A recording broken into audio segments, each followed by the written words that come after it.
Good morning class. आज हम हमारी संस्कृत पाठ्य पुस्तिका रुचिरा भाग 2 के पाठ 15 जिसका शीर्षक है लालन गीतम, इसका अभ्यास कार्य करने जा रहे हैं। पिछले वीडियो में हमने इस पाठ से संबंधित हिंदी अनुवाद को पढ़ लिया था और मुझे पूरी आशा है, मैं पूरी उम्मीद करती हूँ कि वह आप सभी को समझ में आ गया होगा। चलिए आज हम इस पाठ के अभ्यास कार्य को करते हैं।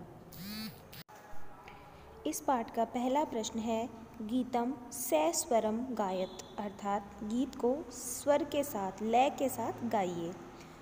हमारा दूसरा प्रश्न है एक पदेन उत्तरतः, एक पद में उत्तर दीजिए, जिसके अंतर्गत सबसे पहला प्रश्न है का विहस्ती, कौन हस्ती है, जिसके उत्तर में हम लिखेंगे धरणी यानी पृथ्वी। धरणी विहस्ती, पृथ्वी हस्ती है। अगला प्रश्न है किम विकसति, क्या विकसित होते हैं या क्या खिलते हैं। उत्तर में आएगा कमलम, कमलम विकसति, कमल विकसित होते हैं अर्थात कमल खिलते हैं। अगला प्रश्न होगा व्याघ्र कुत्र गर्जति, व्याघ्र बाघ कुत्र कहाँ, गर्जति गरजता है, बाघ कहाँ गरजता है। इसके उत्तर में होगा विपिने, या फिर हम गहने विपिने भी लिख सकते हैं। व्याघ्र विपिने गर्जति, व्याघ्र विपिन में यानी जंगल में गरजता है। अगला प्रश्न है हरिणे किम खादति, हिरण क्या खाता है, नव घासम, नई उगी हुई घास।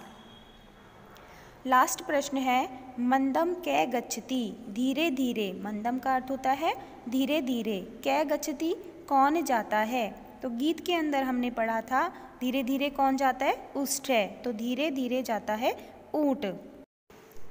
पाठ का दूसरा प्रश्न है रेखांकित पदानि आधृत्य प्रश्न निर्माणम कुरुत, रेखांकित पदों के आधार पर प्रश्न निर्माण कीजिए। सबसे पहला है सलीले नौका सेलती, सलीले यानी पानी में, नौका नाव, सेलती चलती है, नाव पानी में नाव चलती है।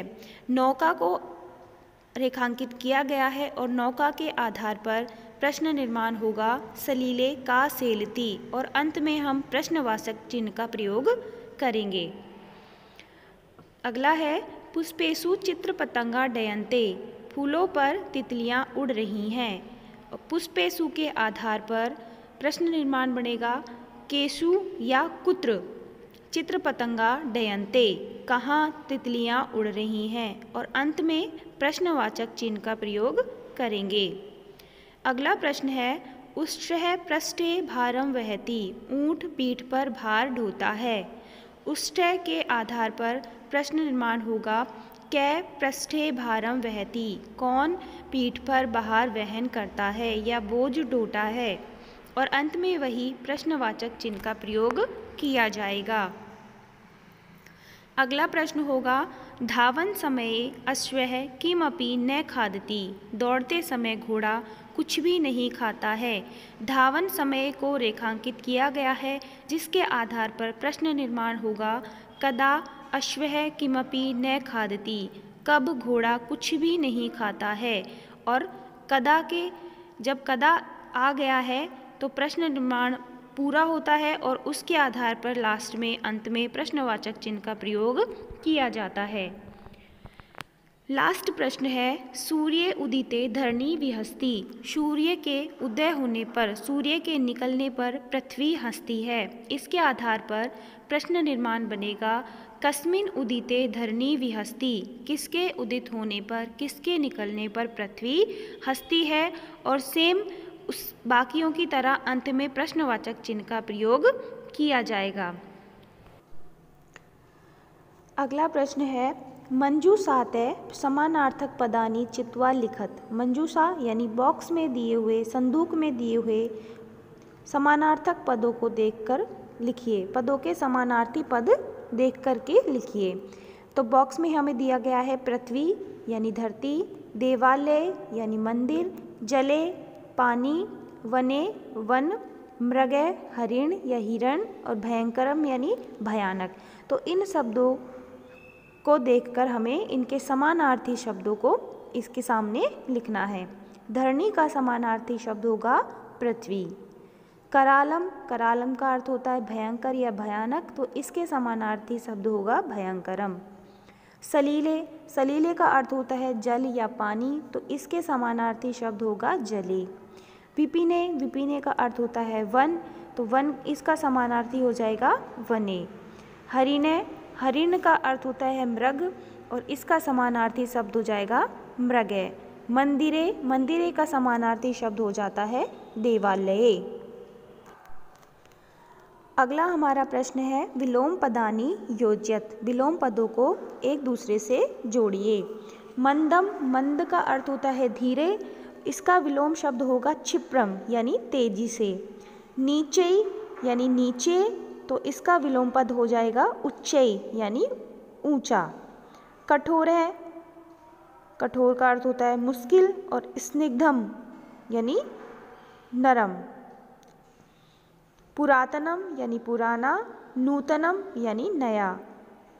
अपर्याप्तम, और इसका समान विलोम पद हो जाएगा पर्याप्तम। अगला हमारा प्रश्न है उचित कथनानाम समक्षम आम, अनुचित कथनानाम समक्षम न इति लिखत, यानी जो सही शब्द वाक्य हैं, उचित वाक्य हैं, उनके सामने हाँ यानी आम लिखना है, और जो ठीक नहीं है उनके सामने न लिखना है। सबसे पहला है धावन समय अश्व खादती, दौड़ते समय अश्व घोड़ा खाता है, तो यह वाक्य बिल्कुल भी सही नहीं है, इसलिए इसके सामने हम लिखेंगे न। उष्ठे पृष्ठे भारम न वहती, ऊँट पीठ पर भार नहीं वहन करता है, तो यह वाक्य भी बिल्कुल सही नहीं है, इसलिए इसके सामने भी लिखा जाएगा न। सिंह नीचे क्रोशती, सिंह शेर नीचे यानी धीरे से, क्रोशती यानी दहाड़ता है, तो यह भी बिल्कुल गलत वाक्य है, क्योंकि शेर तो क्या करता है जोर जोर से दहाड़ता है, तो इसके सामने भी हमको लिखना पड़ेगा न। वने व्याघ्र गर्जती, वन में व्याघ्र गरजता है, तो ये बिल्कुल सही है, इसके लिए हम इसके सामने लिखेंगे आम। पुष्पेषु चित्र पतंगा डयन्ते, फूलों पर तितलियाँ उड़ रही हैं, तो यह वाक्य भी बिल्कुल सही है, और इसके सामने भी आ जाता है आम। हरिणे नव घासम न खादती, इसके सामने लिखा जाएगा न। अगला प्रश्न है अधोलिखितानां पदानि निर्देशानुसारम परिवर्त्यत, नीचे लिखे गए पदों को निर्देश के अनुसार परिवर्तन कीजिए।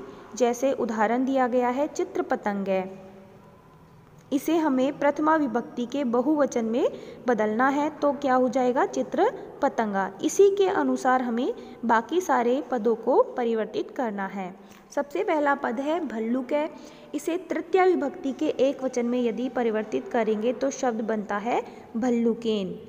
उष्ट्रह, उष्ट्रह को पंचमी विभक्ति के द्विवचन में अगर बदला जाएगा तो वाक्य शब्द बनेगा उष्ट्राभ्याम। ऐसे ही हरिणय, हरिणय को सप्तमी विभक्ति के बहुवचन में यदि बदला जाएगा तो शब्द बनेगा हरिणेषु। व्याघ्र है, व्याघ्र को द्वितीय विभक्ति के एक वचन में बदलना है तो शब्द बन जाता है व्याघ्रम। उसी प्रकार घोटक राज है, इसे संबोधन के एक वचन में यदि बदला जाता है तो इसका शब्द बनता है हे घोटक राज। तो इस प्रकार ये शब्द परिवर्तन होता है। हमारा अगला और अंतिम प्रश्न है चित्रम दृष्ट्वा मंजूषाते पदानि च प्रयुज्य वाक्यानि रचयत। चित्र में देखकर मंजूषात यानी बॉक्स में दिए गए पदों को प्रयोग करके जोड़ करके वाक्यों की रचना कीजिए। तो हमें दो चित्र दिखाई दे रहे हैं, एक बॉक्स बना हुआ है जिसके अंदर कुछ शब्द लिखे हुए हैं, दूसरा जिसमें कुछ बच्चे खेल रहे हैं। तो इस प्रकार हमें दो चित्र दिखाई दे रहे हैं, इन्हें देख करके इन्हें योजित करके हमें कुछ वाक्य बनाने हैं।